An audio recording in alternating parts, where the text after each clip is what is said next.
Bali. Hi. Paul. Hi. Hi, Gracia. So good to see you again after not seeing you for 6 years, I think. Last time we met, we were in the UK at Warwick University. So, Gracia, I mean, you've been slap bang in the middle of the goings-on in Bali. So could you please summarize what was the first day like of the G20 summit? What were the highlights? So yesterday, the G20 leaders, along with the international organizations, directors, secretary generals, and all the permanent invitees already discussed about two priorities among the three. So they were energy transition and also the global health architecture. And these have been, I would say, very valuable and memorable results so far, because in global health sector, it's the first time Indonesia has initiated the joint global finance and health ministerial meeting, and they already agreed to invest up to 1.4 billion US dollars, and it's like called Pandemic Fund or FIF. And then for the energy transition, there have been more and more initiatives, not just from the energy transition working group, but like yesterday there has been also a side event from the Ministry of Finance. They already initiated, it's called the Energy Transition Mechanism Platform, and it has like up to 20 billion US dollars, including how to protect and save the marine and also the maritime management. So these are like the highlights of substantial results or outcome, despite the geopolitical tensions, and still the Ukraine and Russia have been the top agenda as well. Right, so we're seeing images right now. I'm just remembering from yesterday morning all the guests' arrival, and we saw all the heads of state as well as the invited guests being greeted by President Joko Widodo. Now, aside from the summit itself, we also know that a lot of leaders held face-to-face talks. For me, most notably, Chinese President Xi Jinping, who met with heads of states of U.S. allies, including Australia, France, the Netherlands, and South Korea. Do you have any idea, Gracia, what are these discussions being focused on amongst some of these world leaders? So it's been interesting to see their physical engagement, because, for example, like the US and China, it's the first time after 5 years, the last meeting between Joe Biden and Xi Jinping, but this is like the first time Joe Biden, as the president of the US, got meeting with the President Xi Jinping. And then even for Australia, there used to be complex and some disputes regarding the cybersecurity with China and other issues like human rights. So this physical engagement and discussion, I think, are more important rather than sending the delegates or the diplomats or the foreign ministers for their bilateral cooperation, because they can even open up potential dialogue and some alternatives despite the tensions, either global complexity of security, like global conflict between Russia and Ukraine's crisis, or even the climate change, the recession, on economic inflation.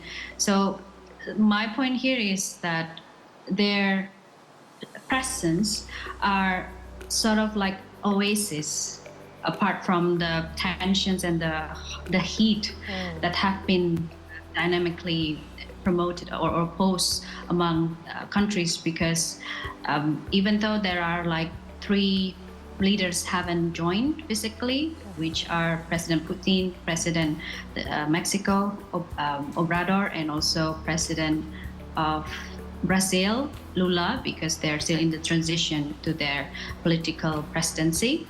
I think it doesn't reduce the spirit of togetherness and how to be still interconnectedness. So they still have like interdependence.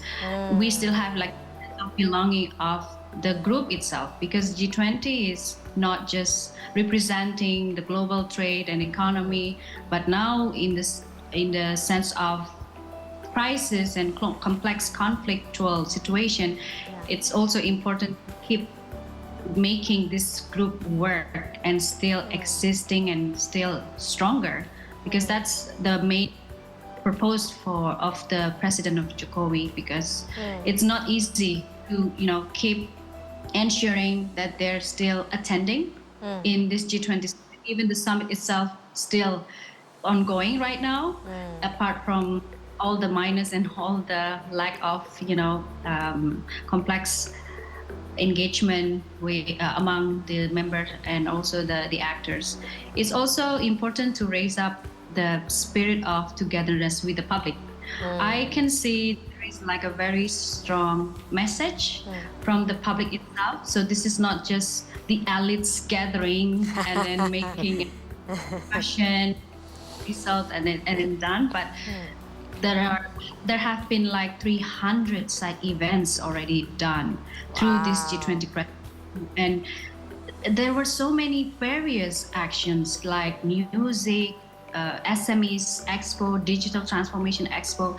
So this kind of innovation and integration between Sherpa and Finance Track could be like a breakthrough in the G20 institutionalized framework. So it's not just making meetings, but we try to make more concrete deliverables, concrete outcomes that can be implemented and will be distributed and delivered to the future presidencies. It's very important for Indonesia to make an example and to be the pioneer, to lead the other developing countries as well, especially beyond the G20 itself, like Pacific Island countries or other developing countries, that we are together. We're not just like for the itself. We are still connected with the UN, with other multilateral institutions as well. Yes. Productive first day so far. Yes, and you mentioned earlier, I like the two words that you mentioned. You mentioned about interdependence and also at the same time concrete actions, right? So I would like to relate this to the conflicts also that you mentioned. I mean, it's like obviously we're facing globally. We know that Russia and Ukraine are at war at the moment, and there are many other conflicts happening in the world as well. So can the G20 summit, you think, ease Cold War concerns that have been brought up during the summit? Yes, it's one of the alternatives to boost the peace and harmony, and that's why we have been, Indonesian presidency team and all the stakeholders joining to this G20 activities have been doing so many soft diplomacy, because we've got so many diverse cultures. We've got a lot of events related to the wellness. Even yesterday or 2 days ago, there was a launch of Indonesia Wellness Institute. Oh, so nice. It's like alternative herbal drinks or any kind of herbal or natural asset that we've got in Indonesia to promote and to institutionalize that jamu or the massage be standardized. So there should be like specific certification for the therapists, that they can have more appreciation in terms of commercial or the more incentives or more additional outcome for them. And the others are like making a field trip. Even today, in the next 30 minutes, all the leaders will go to the forest, the Tahura, and also plant the mangrove. This is also another alternative to ensure that the tension is getting down. It's not easy at all to make G20 still G20. Indonesia has done so many initiatives. Even President Jokowi did a strong diplomacy and lobby to G7 back in June 2022, because that's also another message to everybody in the world that G20 and G7 are aligned, and G20 is like an enlargement historically from the G7, and to ensure that G7 countries keep supporting G20, and that's why the majority of the members now are coming. So the spirit of informality in the G20 is inevitable, because that's the uniqueness of the G20. G20 is not like ASEAN or even WTO or United Nations that have been strongly administrated. But despite we've got Troika in the G20, it's still pretty effective to keep engaging and following up from the previous and legacy issues to the present issues and then the future presidency. Okay, well, let's talk about that a little bit, Gracia, because G20, like you mentioned, it's a lot about following up on previous commitments or just making new commitments. And one of them is U.S. President Joe Biden had recently announced as well $20 billion in an agreement to help Indonesia shift to clean energy. How important is this, or how big of a step is this in order for Indonesia to start reducing fossil fuels? So it's interesting to see the big dynamic, I would say, because when the G20 was emerged in 1999, it's basically about its financial and economic group, but it's still now based on the financial investment. And when this climate finance is happening and even more leaders are committed to invest more and to even create the blended finance framework, which try to engage and encourage other sectors, other actors, the private company, the donors, the philanthropists, and other sort of funding like crowdfunding. This is something innovative that that Indonesia and among the G20 members, even with other international organizations, to ensure that energy transition is not the target itself, and it's not just collecting the money, but it's very important to have the blended values, how to have diverse values, or the different gaps of making the capacity on reducing the emission and stopping the fossil fuels, and also the capacity building. So making money and collecting money through the climate finance is really great, but it has to be followed up by the implementation through the education, through the vocational training, how the vulnerable communities or the kampung adat or all the primitive and primary forests still preserved, along with the ocean conservations. Because sometimes sea and marine protections tend to be neglected, as we have heard or we are aware that the majority of carbon emission is mainly from the forest, but Indonesia is strategically located with the 23% of the world's mangrove, and this is very important to inform the G20, other G20 leaders and international partners that this earth is not just about land base. So sea and land based management and conservations are also the top agenda in the climate finance as well. Yes, and in what ways have the G20 accomplished in implementing the blue circular economy, Gracia? Okay, this is something a bit like development of the term, because we used to have the green economy back in 2018, and blue circular economy is like the development of green circular economy, which aims for ensuring the illegal fishing will be reduced significantly, and how that climate finance, the investment of $20 billion are also prioritizing the sea and marine protections. Yes. Just to back, the 75% of the climate finance tend to be on forestry issues. So this is something that very need to be reconstructed, because maritime or sea protections is just for the adaptation fund, which is something that in the short term.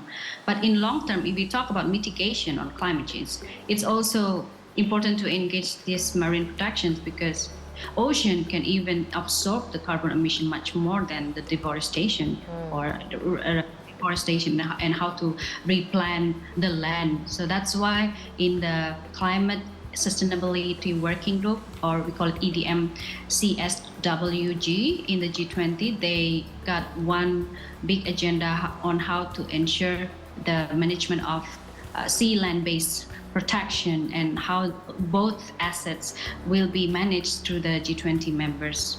One of the things that we know is happening today is there will be a section of the G20 of Day 2 at the mangrove plantation.